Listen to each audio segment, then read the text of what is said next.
Hey, salut à tous, c'est Génération HPA World. On se retrouve aujourd'hui pour un nouveau tuto sur les Polaroid dynamiques. Donc je vais vous expliquer dans un instant. Donc c'est cet effet là, voilà mon fond d'écran là. Donc je vais vous l'expliquer plus en détail dans 2 minutes. Avant de commencer le tuto, j'aimerais remercier la page Facebook Univers Harry Potter de m'avoir fait de la pub sur mon précédent tutoriel comment faire un Patronus. Donc merci beaucoup à eux. Et donc on va commencer ce nouveau tuto. Donc voilà, j'ai déjà pris un peu d'avance. Donc je vais vous montrer deux façons de procéder. Et donc on va travailler sur un personnage comme j'ai fait là. Donc là je l'ai fait avec Severus. Et pour ce tuto on va utiliser une photo de Bellatrix. Donc j'aimerais dédier la première partie de ce tuto à une chaîne, à un fan d'Harry Potter dont la chaîne s'appelle Harry Potter tout simplement, parce que je sais qu'il est fan de Bellatrix. Donc voilà, cette première partie, je te la dédie. Donc on va commencer par faire une forme. Donc pour ça, on appuie sur le raccourci U, la touche U, et on va faire deux formes.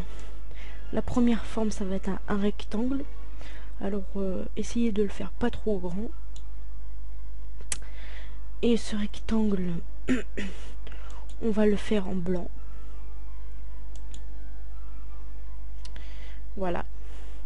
Et ensuite on va faire un deuxième rectangle à l'intérieur du premier, en essayant de cadrer un minimum. Hop.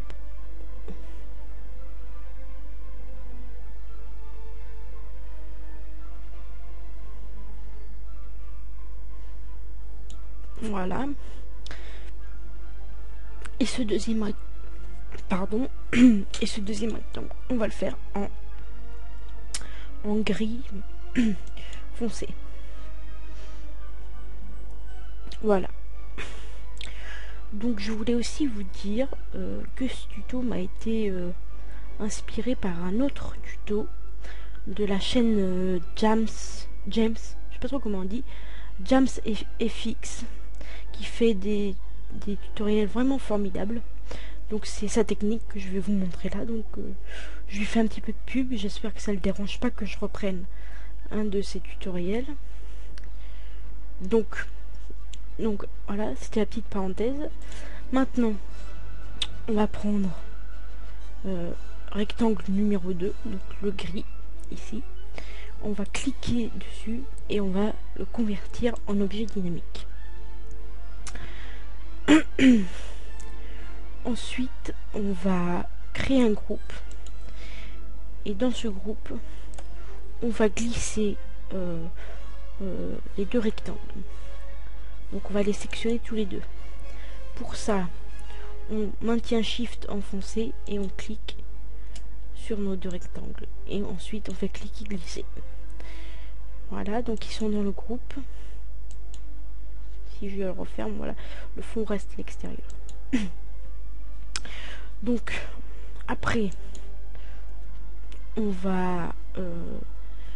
reste sur le groupe et on va importer et lier notre fameuse photo de Bellatrix. Alors, je suis pas du tout dans le bon dossier. Donc la photo de Bellatrix, elle est là.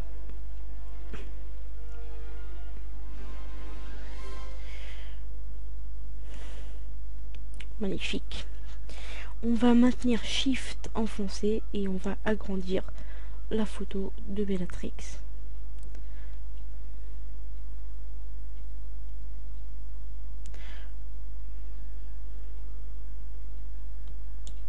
Donc, voilà. On va encore l'agrandir un peu.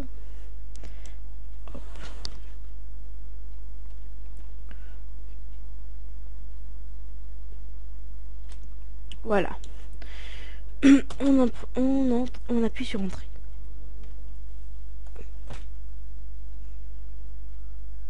C'est pas tout. Maintenant, on va prendre l'outil de déplacement et on va glisser un peu la photo pour avoir le visage de notre chère Bella. Hop, on va... Voilà, je pense que là c'est pas trop mal. Et donc... Ah bah mince. La photo a bougé.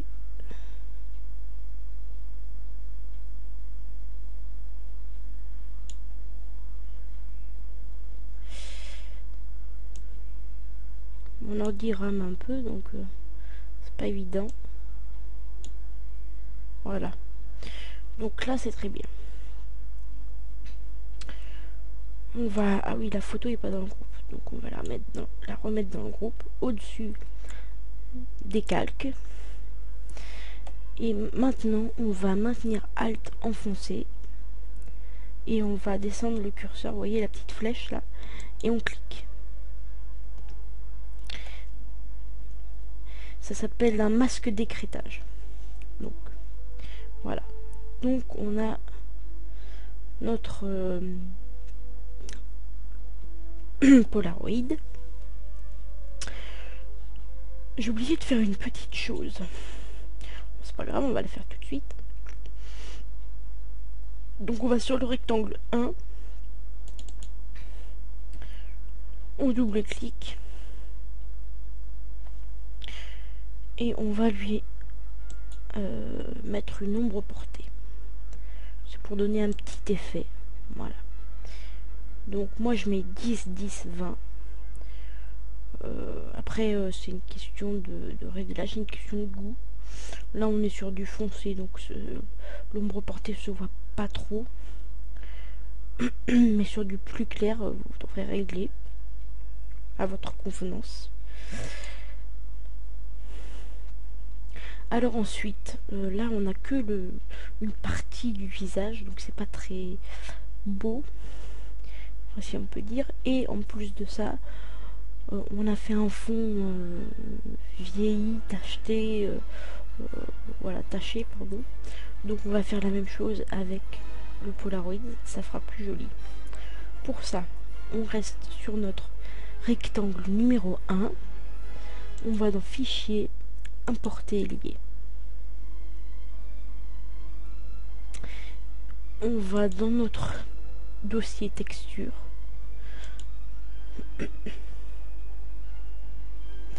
Et on prend une texture vieillie.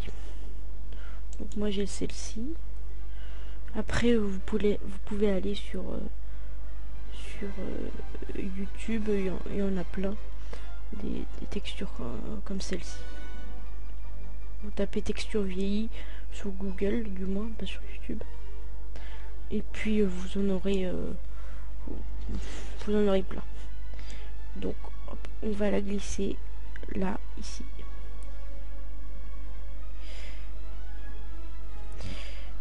Voilà. Et on va faire, d'abord on fait entrée. Ensuite pixeliser le calque. Et enfin, on maintient Alt enfoncé. Et on descend notre curseur sur rectangle 1. Ce qui nous donne un joli effet.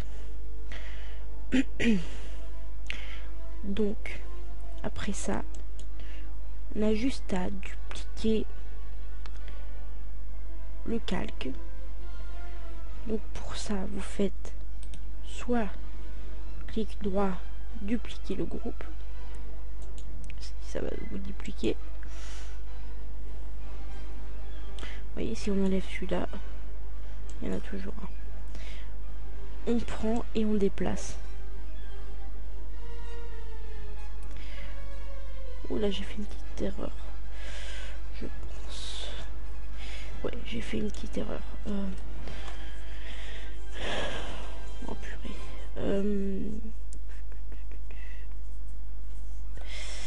pardon, j'ai dû oublier une étape.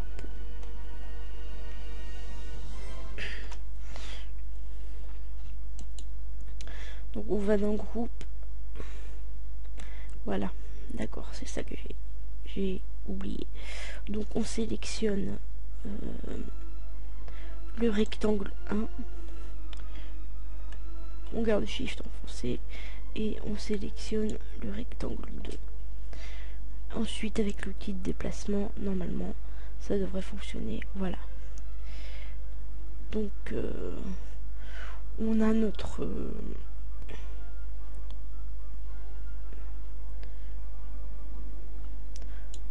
effet. Donc, on peut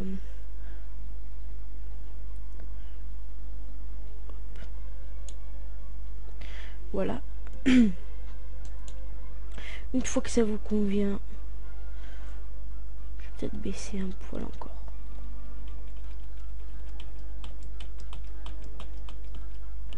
Voilà, pour qu'on voit l'œil. Une fois que ça vous convient, vous redupliquez votre copie. Et vous faites la même chose autant de fois que nécessaire. Donc on sélectionne les deux rectangles.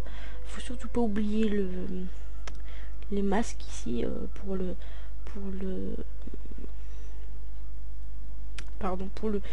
Polaroid, parce que sinon ça vous fera un Polaroid blanc.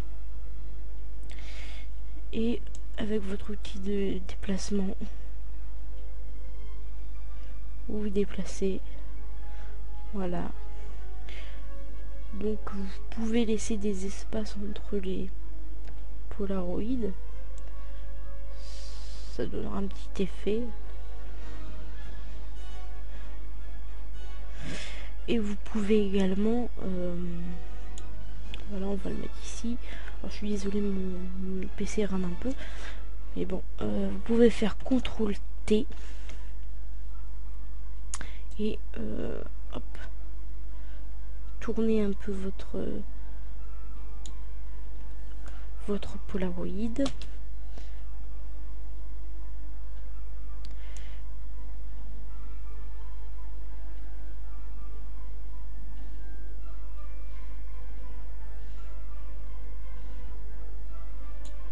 Voilà.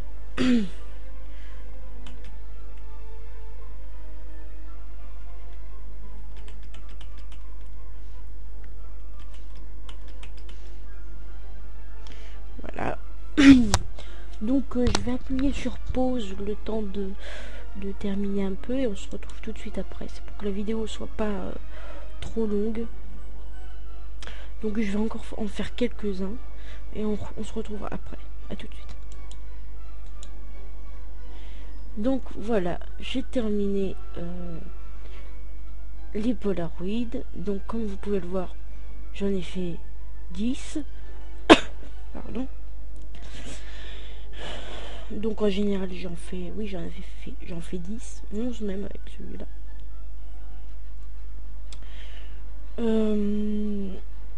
Il me reste plus qu'à mettre un texte.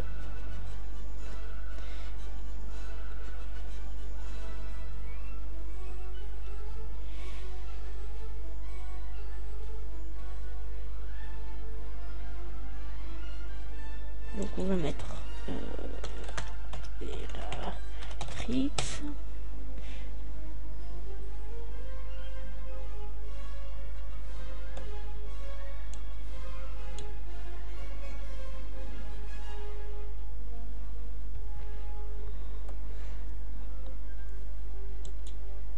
Hop là, la taille, on va la mettre à... je sais plus combien j'avais mis. 800, très bien. On va laisser en 800. Ah, par contre, on va changer la couleur. Non, c'est en blanc. C'est en blanc, c'est bien. Ouais, on va changer la couleur.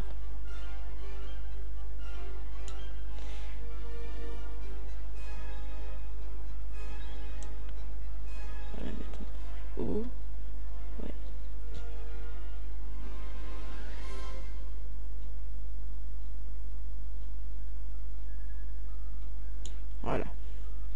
Et donc pour changer la couleur, c'est simple.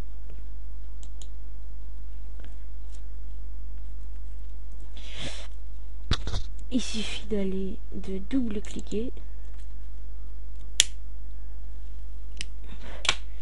Donc moi j'ai des styles de calque préenregistrés. C'est un pack que j'ai téléchargé sur internet. Donc vous pouvez le trouver assez facilement et gratuitement surtout. Donc qu'est-ce qu'on va lui mettre comme couleur? La Bellatrix. C'est une fille, donc on va essayer peut-être...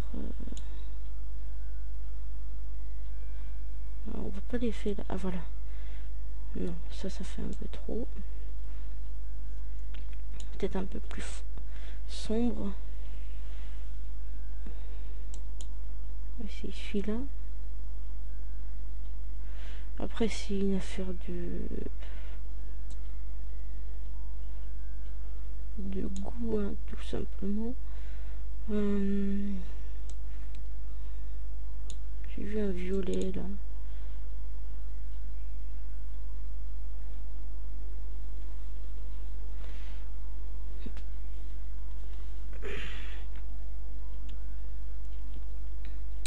Ouais, on va laisser celui-là, j'aime bien. Donc voilà, on a fait notre montage sur Bellatrix. C'était assez simple. Donc maintenant je vais vous montrer très rapidement, parce qu'on est déjà 17 minutes, donc très rapidement la seconde méthode. Enfin la seconde méthode, c'est pas vraiment une seconde méthode, mais enfin voilà, je me comprends. Alors si mon ordinateur veut bien, voilà. Donc j'avais déjà commencé à travailler dessus. C'est comment personnaliser donc chaque Polaroid. Excusez-moi, j'ai eu du mal à trouver le mot. Donc pour ça va être simple. En fait, il y a juste une toute petite manipulation à faire. Donc là, vous voyez que j'ai mis, comme j'ai fait tout à l'heure, enfin, pas tout à fait, mais j'ai mis la photo de Piquette, le beau truc, dans chaque groupe que j'ai dupliqué. Donc maintenant,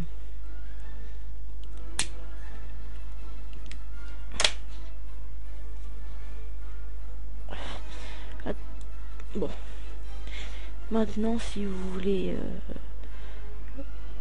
si vous ne voulez pas de Piquette dans votre Polaroid, vous masquez Piquette et vous faites fichier,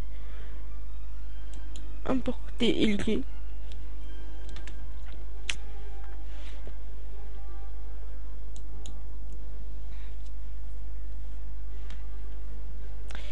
vous prenez votre image. Alors on va prendre le nifleur.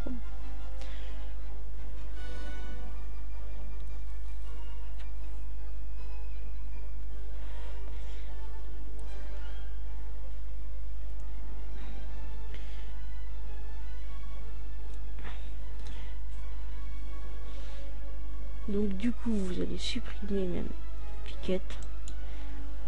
Alors attendez, hop là, on va entrer, appuyer sur entrée, voilà.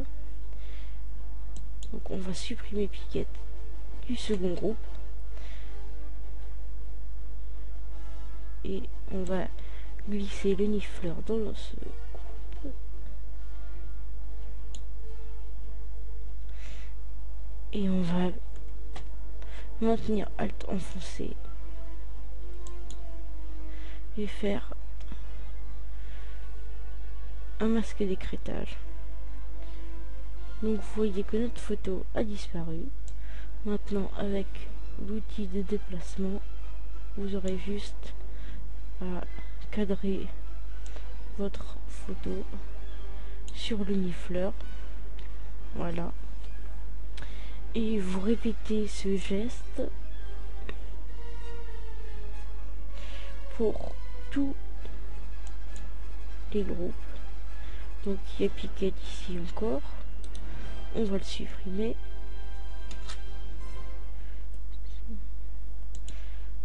Pardon. Voilà. Supprimer le calque. Supprimer Piquet, oui. Donc ça nous fait un carré gris.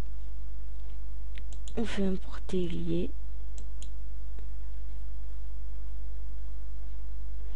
On importe une seconde photo.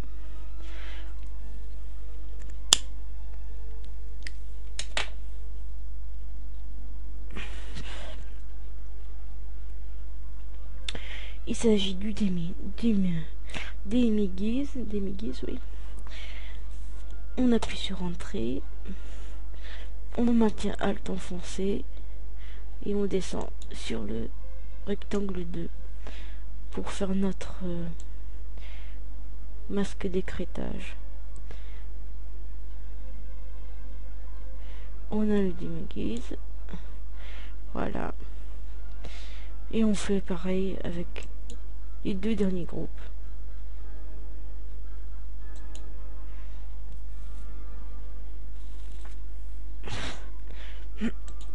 On efface Piquet.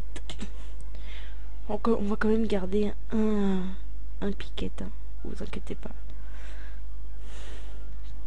On fait importer lié.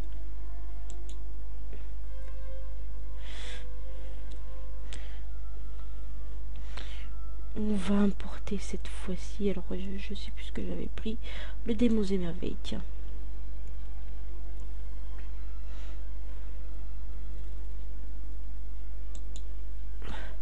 Alors ouais, mon ordi rame un peu, hein. Je suis désolée.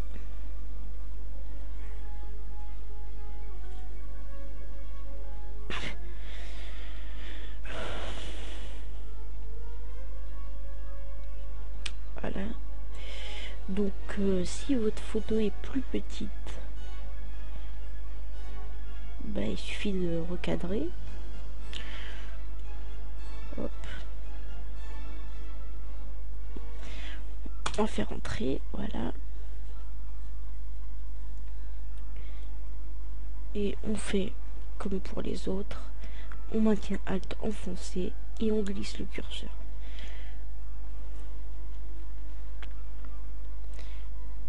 Qui nous crée un masque d'écrêtage. Et donc là, comme la photo est plus petite, on va faire CTRL T. On maintient Shift enfoncé et on agrandit. Pourquoi on maintient Shift enfoncé?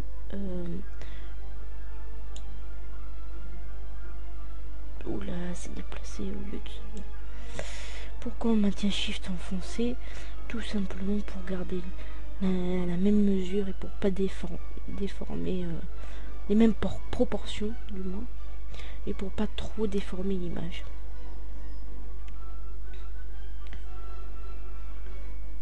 On peut laisser comme ça.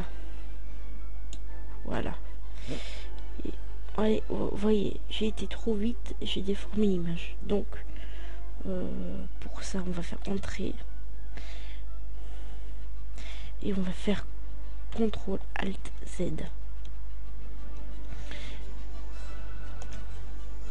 et ça va nous ramener à notre photo du début. Donc on recommence, CTRL T, Shift enfoncé et on tire.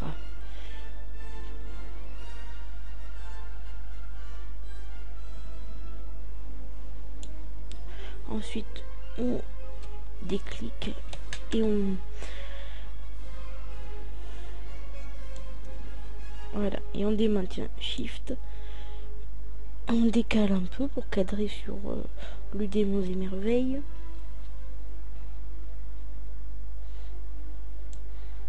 Encore. Donc, toutes ces photos sont extraites du film. les animaux fantastiques, et je les ai trouvés sur YouTube. Donc il y a pas mal de belles photos. Voilà. Et enfin le dernier groupe. Ensuite je vais vous laisser pour une dernière créature. Hop. On efface de nouveau notre piquette. On fait fichier importer et lier, ou importer si vous êtes juste sur C6, sur Photoshop C6, et on va importer Franck.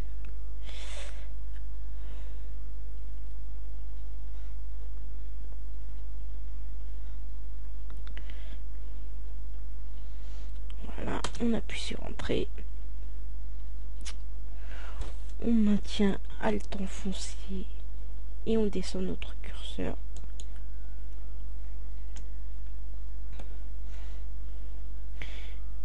Et ensuite on descend notre photo.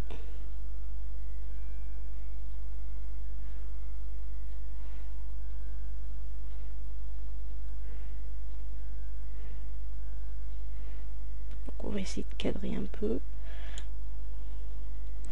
Et comme là la photo est un poil trop grande,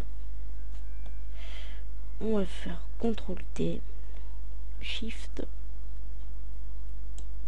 et on va rétrécir un peu. Alors pas trop quand même.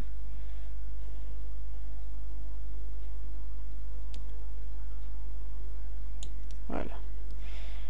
Hop là. Et on va descendre un peu notre photo du coup.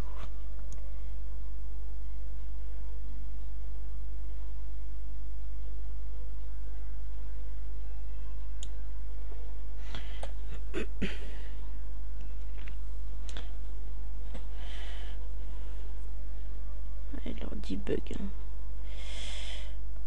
On va...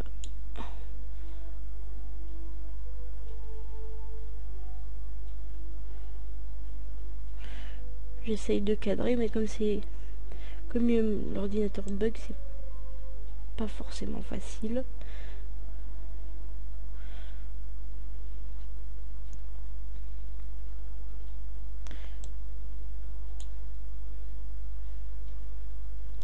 Voilà, c'est à peu près ce que je voulais. On appuie sur entrée. Et alors maintenant que vous avez tous vos animaux fantastiques, bon, on peut laisser comme ça, mais moi j'avoue que j'aime bien quand les Polaroids sont un peu de travers. Donc pour ça on fait comme je vous ai appris tout à l'heure, on maintient Shift enfoncé, on sélectionne les deux rectangles, plus du coup la photo, hein, et on fait CTRL T, et du coup on tourne un peu les photos.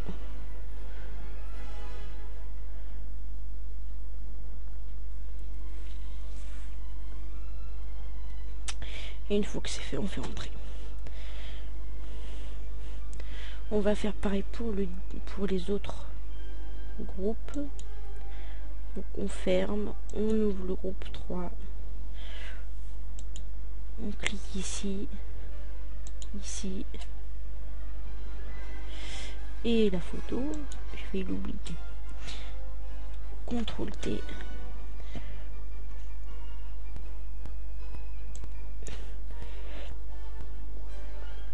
On tourne un peu.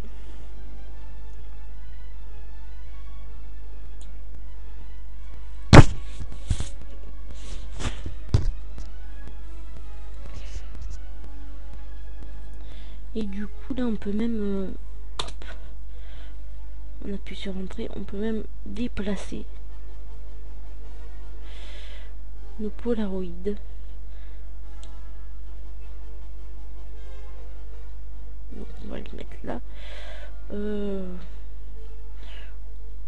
Voilà, donc on peut faire le premier groupe aussi. Bon, on va laisser les trois comme ça, voilà. C'est comme c'est juste une démo. Bon, ben voilà, ce tutoriel est terminé. Donc pour la fin, peut-être, avant d'enregistrer votre travail, vous fusionnez tous les calques.